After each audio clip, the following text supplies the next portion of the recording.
Why these tales of Yellow Creek? I thought to write these Yellow Creek tales in 1918. I was visiting in the little ancient city of Winchester, England. In the lower part of this historic city flows the River Itchen, a stream not over 2 or 3 yards wide. Yet this tiny river is known to countless millions. For here over 3 centuries ago, Isaac Walton wrote, The Complete Angler. Another small stream, Yellow Creek in my native Ohio, I reflected, flowed fertile with historic lore, which for future generations should be recorded. The mouth of this Yellow Creek was a gateway into the unending wilderness now known as Ohio, long before the coming of the white man. Bouquet and his intrepid army trailed this waterway in 1765. 14 years later came the men who built Fort Laurens on the Tuscaroras. Between these two events, the massacre of the Indian Logan's people was the white man's infamous crime. Among Yellow Creek's mountainous blue ridges and misty wooded valleys, traveled many moccasined feet of marauding Indian war parties.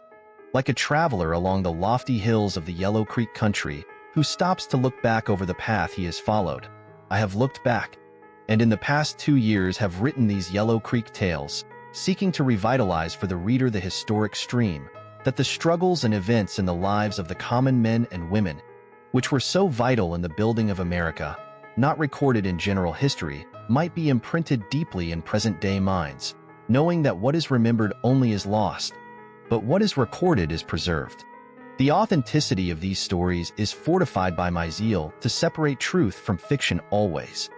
40 years ago, sons of original pioneers furnished me information, and I have never used any historical statement as true until at least 3 different sources verified the story.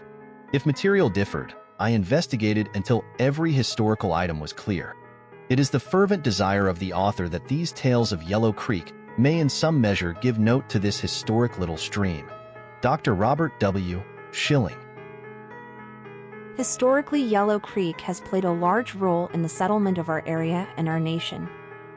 Abundant forests for fuel and homes, water for travel and mill power, and an ever-abundant supply of wildlife and fauna for food and clothing were just a few large attractions to settlers. A natural portal to the Northwest Territory brought land seekers, each nationality bringing their own cultural beliefs, vernacular, and superstitions. Yellow Creek became its own melting pot. Each group chose and settled their own little nook, each dependent on the creek for its lifeblood. The natural beauty and unbound majesty of this creek with its many tributaries still holds us in admiration and awe, just as it did when Doc Schilling wrote these books. The hollows and ridges are still rife with wildlife. Native flowers and herbs abound.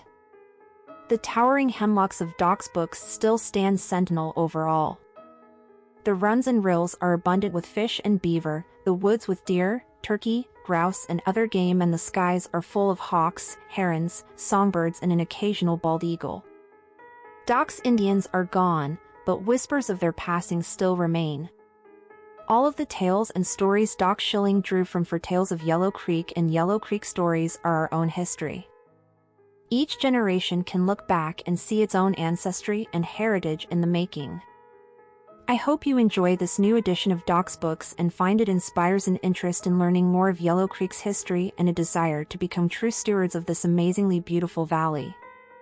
As Doc wrote in Tales of Yellow Creek, whatever is recorded is preserved, whatever is remembered is lost. I would like to dedicate this book to all who endeavor to take up Doc's challenge to preserve not only the physical but also the memories and legends. Thank you to all whom without their help and encouragement this reprint would not have been done. Virginia Glenn of Owltown Farm on Long Run.